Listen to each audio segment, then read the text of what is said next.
إن الحمد لله نحمده ونستعينه ونستغفره ونعوذ بالله من شرور أنفسنا ومن سيئات أعمالنا من يهده الله فلا مضل له ومن يضلل فلا هادي له أشهد أن لا إله إلا الله وحده لا شريك له وأشهد أن محمدا عبده ورسوله لا نبي ولا رسول بعده قال الله تعالى في كتابه الكريم يا أيها الناس اتقوا ربكم الذي خلقكم من نفس واحدة وخلق منها زوجها وبث منهما رجالا كثيرا ونساء واتقوا الله الذي تساءلون به والأرحام إن الله كان عليكم رقيبا وقال الله سبحانه وتعالى يا أيها الذين آمنوا اتقوا الله حق تقاته ولا تموتن إلا وأنتم مسلمون وقال الله سبحانه وتعالى يا أيها الذين آمنوا اتقوا الله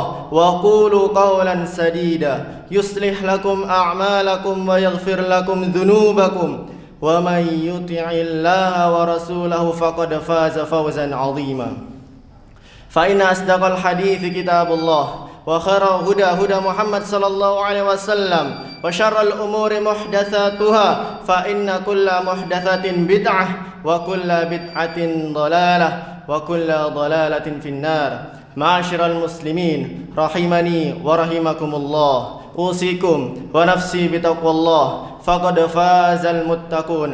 Kami wasiatkan kepada diri kami dan kepada antum sekalian untuk senantiasa bertakwa kepada Allah Subhanahu wa taala dimanapun kita berada, dengan menjalankan perintah-perintah Allah Subhanahu wa taala dan menjauhi larangan-larangan Allah Subhanahu wa taala. Ma'asyiral muslimin rahimani wa rahimakumullah, sesungguhnya Allah Subhanahu wa taala telah menjelaskan seluruh kebaikan kepada Rasulnya, dan Allah Subhanahu wa ta'ala juga menjelaskan seluruh keburukan kepada Rasulnya, dan tidaklah satu kebaikan melainkan telah dijelaskan oleh Rasulullah sallallahu alaihi wasallam, dan juga tidak satu pun keburukan yang menjerumuskan manusia ke dalam api neraka Allah Subhanahu wa taala melainkan telah dijelaskan oleh Rasul sallallahu alaihi wasallam. Maka Rasul sallallahu alaihi wasallam tidak mungkin berkhianat dengan menyembunyikan apa yang diperintahkan untuk disampaikan dari Allah Subhanahu wa taala. Maka apabila Rasul kita Muhammad sallallahu alaihi wasallam menyembunyikan wahyu dari Allah Subhanahu wa taala, maka Nabi Muhammad akan disifati dengan pengkhianat, bukanlah disifati dengan orang yang amanah. Ma'asyiral muslimin rahimani wa rahimakumullah, maka kewajiban kita adalah untuk senantiasa mencukupkan diri dengan Al-Quran dan hadis Nabi sallallahu alaihi wasallam. Kemudian kita berusaha untuk memahami sesuai dengan pemahaman salafus saleh, karena mereka adalah sebaik-baik manusia, sebaik-baik generasi yang memahami Al-Quran dan hadis, Nabi sallallahu alaihi wasallam. Ketika seseorang tidak merasa cukup dengan Al-Quran dan hadis Nabi sallallahu alaihi wasallam, maka ia akan membutuhkan terhadap ucapan-ucapan manusia. Maka ia akan membutuhkan kepada pendapat-pendapat manusia yang mana ia akan pasti tersesat jalannya. Karena sesungguhnya Rasul sallallahu alaihi wasallam telah menjelaskan hal tersebut. Beliau mengatakan, "Taraktu fikum amrain lan tadillu ma tamassaktum bihima kitaballah wa sunnati." Sungguh aku telah meninggalkan terhadap kalian dua perkara, yang mana dengan dua perkara tersebut kalian tidak akan tersesat selama-lamanya, selama kalian masih berpegang yaitu terhadap dua perkara tersebut, kitabullah yaitu Al-Quran dan hadis Nabi sallallahu alaihi wasallam. Ma'asyiral muslimin rahimani wa rahimakumullah, cukupkan diri kita dengan mempelajari Al-Quran, dengan mengkaji sunnah Rasul sallallahu alaihi wasallam, karena Allah Subhanahu wa taala telah memudahkan Al-Quran untuk dipelajari, karena Allah telah memudahkan Al-Quran untuk dipahami, karena Allah Subhanahu wa Ta'ala telah memudahkan Al-Quran untuk dihafal. Allah Subhanahu wa Ta'ala berfirman, "Walaqad yassarnal Qur'ana lidzikr fahal mim muddakir." Sungguh kami telah memudahkan Al-Quran untuk dipelajari, untuk diingat, untuk dihafal, maka adakah orang yang mau mengingatnya? Allah Subhanahu wa Ta'ala mengancam orang-orang yang tidak mau mentadabburi Al-Quran, mengancam orang-orang yang tidak mau mempelajari Al-Quran, mengancam orang-orang yang tidak mau memahami Al-Quran, bahwasanya hatinya akan ditutup. Allah Subhanahu wa Ta'ala berfirman, "Afala yatadabbaruna al-Qur'an am 'ala qulubin aqfaluha?" Tidakkah mereka mau mentadabburi Al-Quran, ataukah hati mereka yang terkunci? Saudaraku, Al-Quran jangan sampai menyeret kita. Al-Quran yang telah kita pelajari, yang telah kita hafal, yang telah kita pahami, jangan sampai malah menyeret kita ke dalam api neraka Allah Subhanahu wa Ta'ala. Karena Rasul sallallahu alaihi wasallam telah bersabda, "Al-Qur'anu hujjatun laka aw 'alaik." Al-Quran itu bisa menjadi hujjah yang akan menyelamatkanmu, yang akan menyelamatkan kita semua, atau Al-Quran juga akan bisa menjadi bumerang bagi kita yang akan menyeret kita ke dalam api neraka Allah Subhanahu wa Ta'ala. Subhanallah, sesungguhnya Al-Quranul Karim Allah turunkan untuk menjadi hidayah, untuk menjadi petunjuk bagi kita semua. Allah Subhanahu wa Ta'ala telah berfirman, "Ya ayuhan nas, qad ja'atkum mau'izatun min rabbikum wa shifaa'un lima fis sudur wa hudan wa rahmatul lil mu'minin." Wahai sekalian manusia, telah datang kepada kalian peringatan dari Rabb kalian dan penyembuh, yaitu obat bagi apa yang ada dalam dada-dada kalian, dan sebagai rahmat dan hidayah bagi orang-orang yang mau beriman kepada Allah Subhanahu wa Ta'ala. Di sini Allah Subhanahu wa Ta'ala menyifati Al-Quran dengan beberapa sifat yang sangat luar biasa. Yang pertama, Allah sifati Al-Quran sebagai peringatan bagi orang yang takut kepada Allah Subhanahu wa Ta'ala dan hari akhir.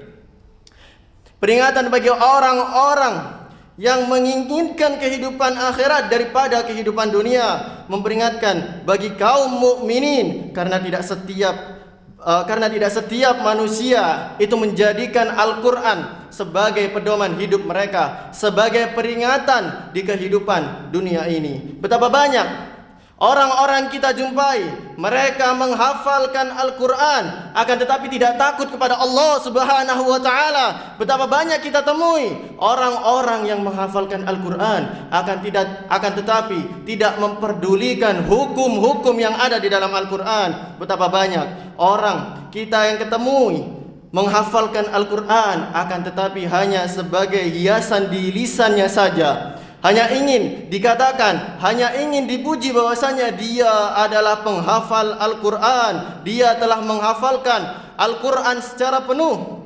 Na'udzubillah, sementara Al-Quran itu tidak sesuai dengan tingkah lakunya. Al-Quran itu tidak sesuai dengan akhlak kehidupannya sehari-hari, dengan apa yang telah dia hafalkan dari Al-Quran tersebut.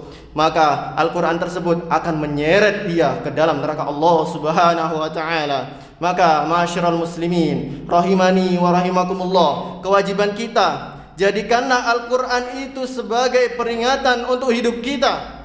Senantiasa hati kita mengambil peringatan-peringatan Allah Subhanahu wa Ta'ala dalam Al-Quran. Sungguh peringatan Allah kepada para hambanya itu sebagai bentuk kasih sayang Allah Subhanahu wa Ta'ala kepada para hambanya. Karena mengapa? Karena Allah Subhanahu wa Ta'ala tidak menginginkan kita untuk memasuki ke dalam neraka Allah Subhanahu wa Ta'ala. Maka Allah Subhanahu wa Ta'ala menurunkan Al-Quran tersebut sebagai peringatan untuk kita semua. Ma'asyiral muslimin rahimani wa rahimakumullah. Kemudian sifat yang kedua, yaitu bahwasannya Al-Quran itu sebagai obat terhadap apa yang ada dalam dada-dada kita. Al-Quran adalah obat hati kita. Siapapun manusia yang mentadabburi Al-Quran, yang menjadikan Al-Quran tersebut sebagai hiasan di dalam lubuk hatinya, maka hatinya akan terobati dan hilanglah cinta dunia yang sangat berlebihan di dalam hatinya, dan akan menjadikan orang-orang yang mengharap ridha Allah Subhanahu wa taala senantiasa menjadikan ia sebagai orang-orang yang taat kepada Allah Subhanahu wa taala, menjadikan orang-orang yang tunduk dan patuh kepada Allah Subhanahu wa taala. Ma'asyiral muslimin rahimani wa rahimakumullah, maka tidak ada penyakit yang sangat berbahaya melainkan penyakit yang ada dalam hati-hati kita. Adapun penyakit yang menimpa di dalam tubuh kita, maka penyakit tersebut bisa menggugurkan dosa-dosa kita. Namun di sana terdapat syarat selama kita bersabar.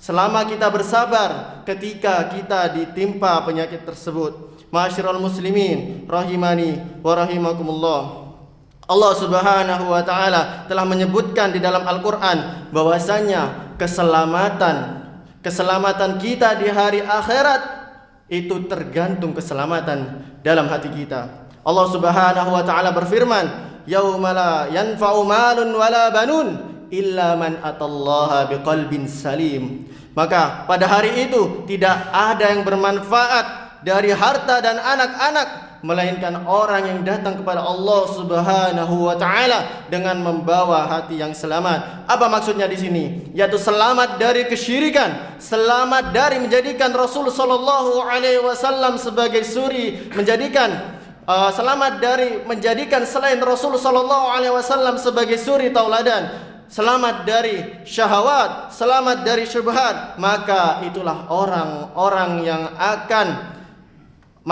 adalah orang-orang yang akan selamat di hari kiamat kelak. Ma'asyiral muslimin rahimani wa rahimakumullah. Lalu sifat yang ketiga yang telah disebutkan oleh Allah Subhanahu wa taala bahwasanya Al-Qur'an itu sebagai hidayah, yaitu sebagai petunjuk. Hidayah, petunjuk yang membimbing kita di dalam kehidupan dunia. Namun hanya orang-orang yang bertakwa yang menjadikan Al-Qur'an sebagai petunjuk di dalam hidupnya. Allah Subhanahu wa taala berfirman, Alif Lam Mim, dzalikal kitabu la raiba fi hudal lil muttaqin. Alif Lam Mim, itulah Al-Qur'an yang tidak ada keraguan padanya, sebagai bentuk petunjuk, sebagai hidayah bagi orang-orang yang mau bertakwa kepada Allah Subhanahu wa taala. Karena orang yang tidak bertakwa, tidak mau menjadikan Al-Qur'an sebagai petunjuk, dia lebih senang menjadikan selain Al-Qur'an sebagai petunjuknya, karena di hatinya penuh dengan penyakit hati. Aqulu qouli hadza wa astaghfirullah li wa lakum wa lisairil muslimin wal muslimat min kulli dhanbi wal khati'ah fastaghfiruh innahu huwal ghafurur rahim.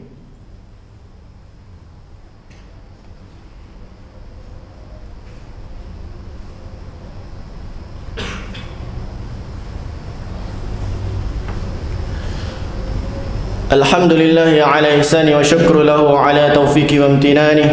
Asyhadu an la ilaha illallah ta'ziman li sya'ni wa asyhadu anna Muhammadan 'abduhu wa rasuluh ad-da'i ila ridwani. Ma'asyiral muslimin rahimani wa rahimakumullah. Telah kita dengarkan bahwasannya ada beberapa sifat yang terkandung dalam Al-Qur'an, dan ini adalah sifat yang terakhir yang disebutkan oleh Allah Subhanahu wa taala, bahwasannya Al-Qur'an itu sebagai rahmat bagi orang-orang yang beriman kepada Allah Subhanahu wa taala. Maka adakah hal atau sesuatu yang lebih besar daripada rahmat Allah Subhanahu wa taala dari Al-Qur'an, yang seharusnya kita bergembira dengan rahmat Allah Subhanahu wa taala yang agung ini, yang mana Allah Subhanahu wa taala berfirman, "Qul bi fadlillahi wa bi rahmatihi fabidzalika falyafrahu huwa khairum mimma yajma'un."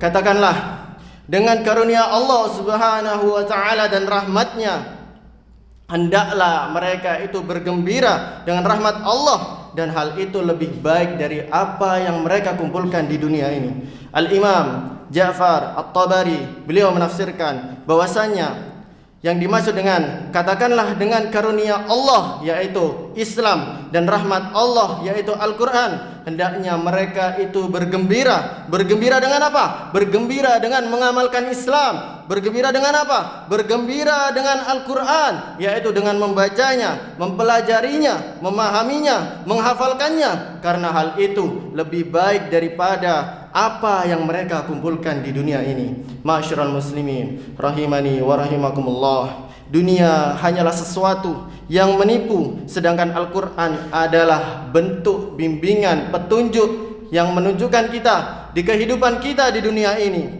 Maka jadikanlah Al-Quran sebagai hiasan hati, bukan hanya sebagai hiasan di dinding-dinding rumah. Jadikanlah Al-Quran sebagai sesuatu yang menghiasi lisan-lisan kita, yang membasahi lisan-lisan kita tatkala membacanya. Dan jadikan Al-Quran sebagai hiasan tatkala kita mendengarkan kalam Rabb kita, sehingga kita lebih menyukai mendengarkan Al-Quran dibandingkan kita menyukai nyanyian-nyanyian dan musik-musik. Kita lebih menyukai mendengarkan, dan kita akan lebih menyukai Al-Quran tatkala dibacakan kepada kita. Ma'asyiral muslimin, rahimani wa rahimakumullah.